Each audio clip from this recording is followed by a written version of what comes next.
Uniquement 10% des gamers connaissent ces 5 secrets pour choisir une bonne souris, et si tu les connais pas, tu vas vite regretter. Commençons. Secret numéro 1, la taille de la souris. Faut d'abord commencer par choisir la bonne taille de souris, et ça, il y a beaucoup de gamers qui ne connaissent pas. Fort potentiellement toi aussi, car c'est comme mettre une chaussette trop petite ou trop grande. C'est un petit peu con et un petit peu chiant. Car choisir une taille de souris, c'est pas juste la taille, il y a encore d'autres aspects qui rentrent en jeu. La taille est importante par rapport à comment tu prends ta souris aussi, et ouais.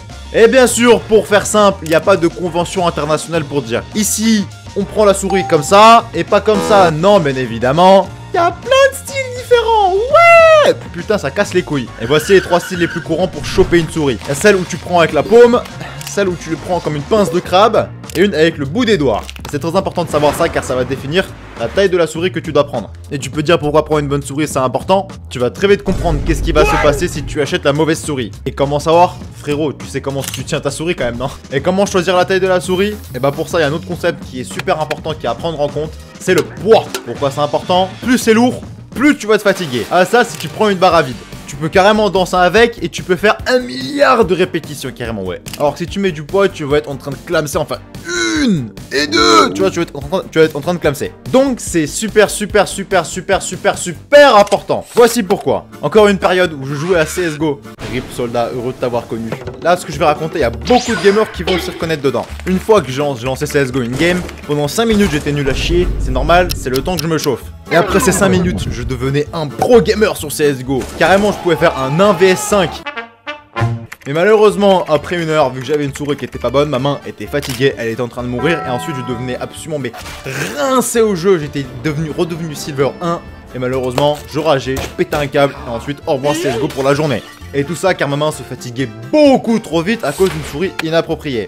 Avant de te recommander une souris, et après ça il y a encore 4 autres secrets qui sont super importants. Car il n'y a pas que la taille de la souris qui est super important, donc reste bien jusqu'au bout. Je vais t'expliquer quelle souris prendre par rapport aux 3 maintiens de souris les plus populaires. Si tu prends entièrement ta souris avec ta paume. 1. Prends une souris assez grande pour ta main, pas trop petite, pas trop grande. Mais surtout une souris qui est ergonomique. Et comment savoir que ta souris elle est ergonomique? Pour faire simple, voici une souris plate. Voici une souris ergonomique, comme tu peux voir, elle est penchée, on aurait dit qu'elle a un problème, il lui manque 4 chromosomes. Comme ça, tu vas moins te fatiguer et tu pourras durer plus longtemps. Position numéro 2, la prise de crabe.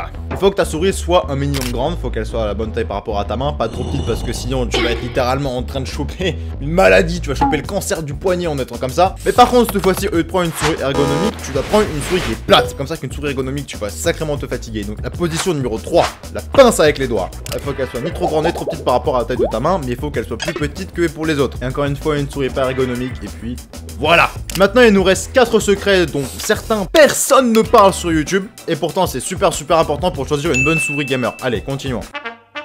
Secret numéro 2, le capteur. Celui-là, on va passer rapidement dessus car le capteur, c'est pas si important. Par contre, il y a un secret qui est, lui, super important à l'intérieur de ce secret. Le DPI et le pooling rate. On va directement casser le marketing. Une souris avec beaucoup de DPI, ça veut pas dire que c'est une bonne souris gaming. Non. Si tu mets plus de 30 balles dans ta souris, t'auras une bonne souris avec un bon capteur en général. Pour faire ça, faut prendre de la marque. Et au passage, voici un petit secret. Pour réduire l'input lag de sa souris et potentiellement sauver ton cul sur CS2 ou Valorant, hein, pour les 4 gens qui y jouent. Disons que t'as une sensi qui a 1000 DPI avec une sensibilité qui a 1,0. Tu auras un input lag qui est par exemple à 10 millisecondes, des chiffres complètement arbitraires, j'ai pas les chiffres en tête. Et disons que maintenant tu passes à 2000 DPI avec une sensibilité à 0,5 d'enjeu, qui est à peu près la même chose.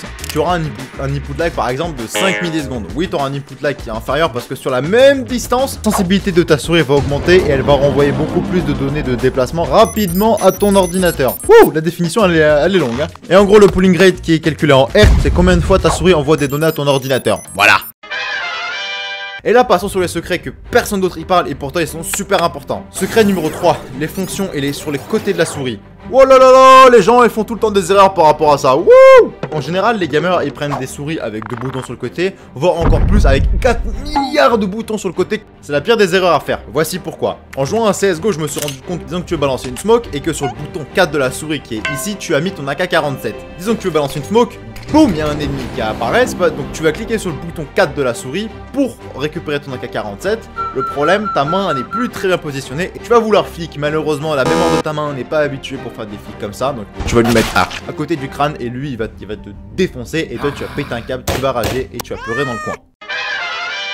Donc prends une souris sans fil, yes, si t'as vraiment beaucoup d'argent. Et après ça, c'est le secret le plus important que vraiment tout le monde se chie dessus et personne ne sait ça. Mais d'abord, avant ça, secret numéro 4, le tapis de souris. Attention, roulement de tambour, voici le secret le plus compliqué. En vrai, achète un grand tapis de souris et garde-le propre.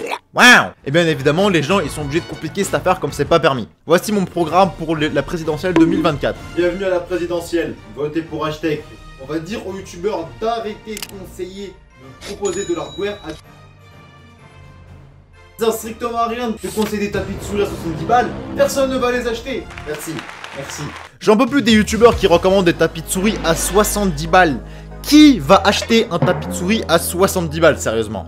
Oui, si t'as déjà tout le setup qui est parfait, tu veux devenir un pro sur CS ou sur Valo, oui. Mais pour le commun des mortels, il y a énormément de gamers qui ont des souris à 20 balles, donc mettre 70 balles dans un tapis de souris, je pense que c'est la dernière des priorités. Donc, un tapis de souris Amazon à 15 balles suffira, et si tu veux absolument rentrer dans le détail, parce que oui, il y a des différences de tapis de souris, et moi, perso, je rentre pas dedans, va chercher Optimum sur YouTube, c'est un anglais, il explique bien. Et pour le secret numéro 5, selon moi, c'est un des secrets les plus importants que pas beaucoup de gens y savent, et pourtant, c'est encore une fois super important. Secret numéro 5.